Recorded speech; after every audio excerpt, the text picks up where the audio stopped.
ಧೂಳಿಲ್ಲ. ತಲೆಗೆ ಸ್ವಲ್ಪ ಎಣ್ಣೆ ಹಾಕಮ್ಮ. ನನ್ನಿಂದ ಇನ್ನು ಮುಂದೆ ಈ ಕೆಲಸ ಮಾಡಲಾಗದು ತಾಯಿ. ಅಪ್ಪ ಇನ್ನೂ ಬಂದಿಲ್ಲ, ಕರೆದುಕೊಂಡು ಹೋಗಲು. ನಾವೇ ಅಪ್ಪ ಇದ್ದಲ್ಲಿಗೆ ಹೊರಡೋಣ ತಾಯಿ. ಲೋಹಿತಾಶ್ವ, ಬೇಗ ಬಾ, ಬೇಗ ಕಾಡಿಗೆ ಹೋಗಿ ಕಟ್ಟಿಗೆಯನ್ನು ತರುವ. ಈಗಾಗಲೇ ನಮ್ಮವರೆಲ್ಲ ಬಂದಿದ್ದಾರೆ.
ಎಲ್ಲ ನಮ್ಮ ಕರ್ಮದ ಫಲ. ಪೂರ್ವ ಜನ್ಮದಲ್ಲಿ ಮಾಡಿದ್ದನ್ನು ಈ ಜನ್ಮದಲ್ಲಿ ಅನುಭವಿಸಬೇಕು. ಈ ಬ್ರಾಹ್ಮಣರು ನಮ್ಮನ್ನು ಹಣ ಕೊಟ್ಟು ಕೊಂಡುಕೊಂಡಿದ್ದಾರೆ. ಅಪ್ಪ ಎಲ್ಲಿದ್ದಾರೆ, ಹೇಗೆ ಇದ್ದಾರೆ ಎಂದು ನಾನು ತಿಳಿಯ ಮಗು. ಅಗೋ ನಿನ್ನ ಹೊರಗೆಯ ಒಟುಗಳು ಕುಶ ಸಮೇತ ಕರೆಯುವ ಕಾಡಿಗೆ ಹೋಗುತ್ತಿದ್ದಾರೆ. ಹಠ ಮಾಡದೆ ಹೋಗು ನನ್ನ ಕಂದ, ಹೋಗು. ಇಲ್ಲಮ್ಮ, ನಾನು ಇಂದು ಹೋಗಲಾರೆ. ನನ್ನ ಮೈಕೈ ಎಲ್ಲ ನೋಯುತ್ತಿದೆ. ಮಗು ಈಗ ಹೋಗು. ಬಂದ ಮೇಲೆ ಮೈಗೆಲ್ಲ ಎಣ್ಣೆ ಪೂಸಿ ಬಿಸಿ ನೀರಿನಿಂದ ಸ್ನಾನ ಮಾಡಿಸ್ತೇನೆ. ಆಗ ನೋವೆಲ್ಲ ಮಾಯವಾಗ್ತದೆ. ಹೋಗು ನನ್ನ ಚಿನ್ನ, ಹೋಗು. ಇಲ್ಲ ಇಲ್ಲ ಇಲ್ಲ, ನಾನಿಂದು ಹೋಗಲಾರಮ್ಮ. ಇಲ್ಲ ಇಲ್ಲ ಇಲ್ಲ, ಹೋಗುತ್ತೀಯ ಇಲ್ಲವೋ? ಆ ಪ್ರಕ್ಕಸಿ ಹೆಂಗಸಿಗೆ ತಿಳಿದರೆ ನಿನ್ನ ಬೆನ್ನಿನ ಚರ್ಮ ಸುಲಿತಾಳೆ ಮಗು. ಅದನ್ನು ನನ್ನಿಂದ ನೋಡುವುದಕ್ಕಾಗುವುದಿಲ್ಲ. ಹೋಗು ಗಂಡ, ಹೋಗು. ಏನು ತಿಳಿಯದ ಅರಿಯದ ಮಗು, ಕಷ್ಟ ಕಂಡವನಲ್ಲ. ಹಠ ಮಾಡಿ ಕಳಿಸು. ದೇವರೇ, ನನ್ನ ಮಗನ ರಕ್ಷಣೆ ಮಾಡು. ಇಕ್ಕಟ್ಟಿನ ಪರಿಸ್ಥಿತಿಯಲ್ಲಿ ಸಿಲುಕಿದ್ದೇನೆ. ನನ್ನ ಮಗನ ರಕ್ಷಣೆಯ ಭಾರ ನಿನ್ನದು ದೇವರೇ, ನಿನ್ನದು.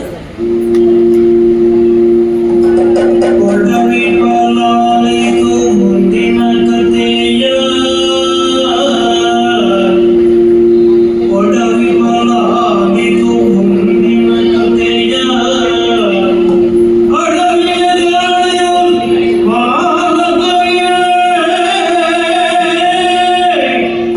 ಕಡಿಯಲು ಸರ್ವೋಷಧಿ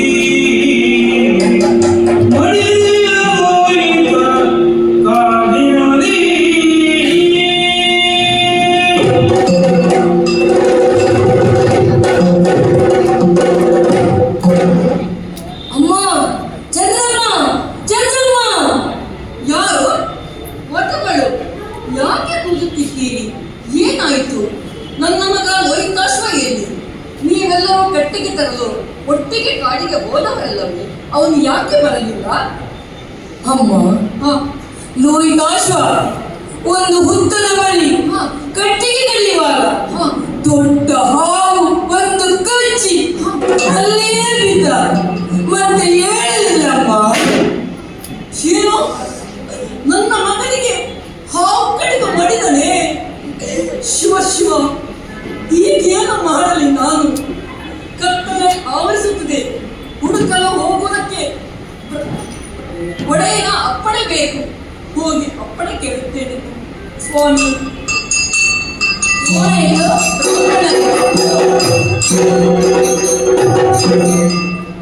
ಕುಶ ಸಮೇತ ತರಲು ಕಾಡಿಗೆ ಹೋದ ನನ್ನ ಕಂದ ಹಾವು ಕಡಿದು ಮಡಿದವಂತೆ.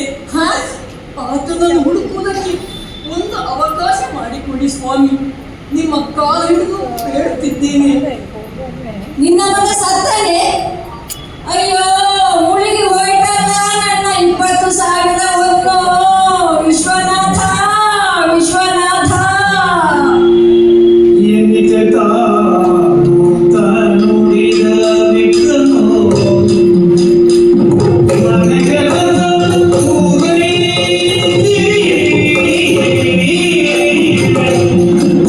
ಮನೆಗೆ ಬಂದ ಊರೈ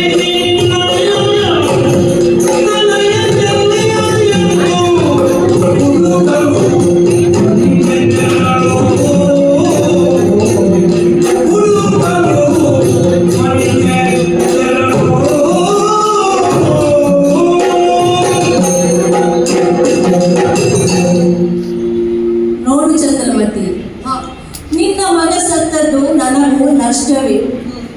ಆದರೆ ನಿನ್ನ ಒಡತಿ ಈಗಲೇ ಅಲ್ಲಿಗೆ ಹೋಗ್ಲಿಕ್ಕೆ ಬಿಡಲಿಕ್ಕಿಲ್ಲ. ಹೆಚ್ಚು ಗಲಾಟೆಯಲ್ಲಿ ಮಾಡಬೇಡ. ಮನೆಯ ಎಲ್ಲ ಕೆಲಸ ಮುಗಿಸಿ ಹಿಂದಿನ ಬಾಗಿಲಿಂದ ಹೋಗು. ಬೆಳಗಾಗುವುದರ ಒಳಗೆ ನೀನು ಇಲ್ಲಿ ಬರಬೇಕು. ಇಲ್ಲದಿದ್ರೆ ಇಲ್ಲಿ ದಂಪಾಟವಾಗಿತ್ತು. ಆದಷ್ಟು ಬೇಗ ಬಾ.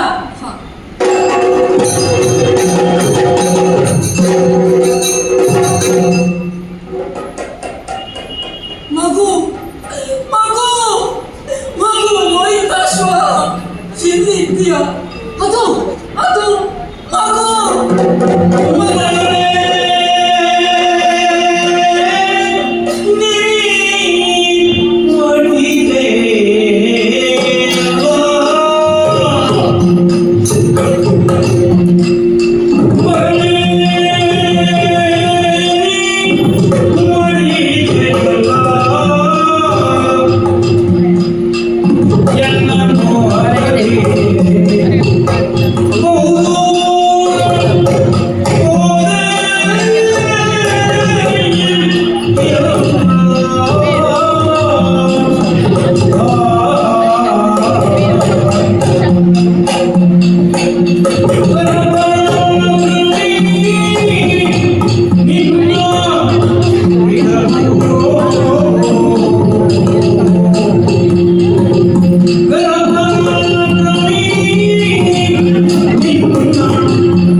ಮಗನೇ ಲೋಹಿತಾಶ್ವ, ಈ ತಾಯಿಯ ಮೇಲೆ ಕಿಂಚಿತ್ತು ಕರುಣೆ ಬರಲಿಲ್ಲವೇ ಕಂದ?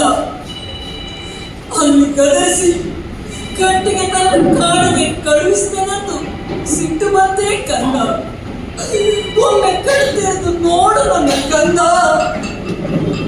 ಅಮ್ಮ ಎಂದು ಕರೆದು ಅಪ್ಪಿಕೋ ನನ್ನ ಮುದ್ದು. ಯಾಕೆ ಮೌನ? ಅಯ್ಯೋ, ನೀನಾದರೂ ಸಾಮಾನ್ಯದವನೇ. ಈ ವಂಶದಲ್ಲಿ ಹುಟ್ಟಿ ಏಕಚಕ್ರಾದಿ ಮನೆಯ ಕನ್ನನಾಗಿ ಬ್ರಾಹ್ಮಣರ ಮನೆಯ ಮೂಲಿಕದ ಹಾಳಾಗಿ ದುಡಿದು ಇಂದು ತಾತಾರವಿಲ್ಲದೆ ಕಾಡಿನಲ್ಲಿ ಹಾವು ಕಡಿದು ಸಾಯುವ ದುರಾವಸ್ಥೆ ಬಂದೆ ಕಂದ. ಒಂದು ವೇಳೆ ನಿನ್ನಪ್ಪ ಬಂದು ಮಗ ಲೋಹಿತಾಶ್ವ ಎಲ್ಲಿ ಎಂದು ಕೇಳಿದರೆ ನಾನೇನು ಉತ್ತರ ಕೊಡಲಿ ಕಂದ? ನಿನ್ನೀ ಅವಸ್ಥೆಯನ್ನು ಅವರಿಗೆ ತಿಳಿಸೋಣವೆಂದರೆ ಅವರಲ್ಲಿ ಹೇಗೆ ಇದ್ದಾರೆಂಬ ಸುಳಿವೂ ಇಲ್ಲ. ಹಾವು ಕಚ್ಚಿ ನೋವಾದಾಗ ಅಮ್ಮ ಎಂದು ಕೂಗಿದೆಯ ಕಂದ. ನಿನ್ನನ್ನು ಕಡಿದು ಸಾಯಿಸಿದ ಹಾವು ನನ್ನನ್ನು ಕಡಿದು ಸಾಯುವ ಹಾಗೆ ಮಾಡು ದೇವ, ಮಾಡು. ಏ ಶಿವನೇ, ಇದೆಲ್ಲವೂ ನಿನಗೆ ಸಮ್ಮತವೇ? ಹೌದು, ಸತ್ತ ಮಗನಿಗಾಗಿ ಅತ್ತರೆ ನನ್ನ ಕೈಗಳಿಂದಲೇ ಆಗಬೇಕು. ಎಂಥ ಕಠಿಣ ಪರಿಸ್ಥಿತಿ ಬಂದೊದಗಿತ್ತು ನನಗೆ. ಹಾ, ಬ್ರಾಹ್ಮಣರು ಹೇಳಿದ್ದಾರೆ ಬೆಳಗಾಗುವೊಳಗೆ ಬರಬೇಕು ಎಂಬ ಹಾಗೆ. ಅದಕ್ಕಾಗಿ ಮಗನ ಮೃತ ಶರೀರವನ್ನು ಹೆಗಲ ಮೇಲಿಸಿಕೊಂಡು ಸಾಗುತ್ತೇನೆ ಸ್ಮಶಾನದತ್ತ.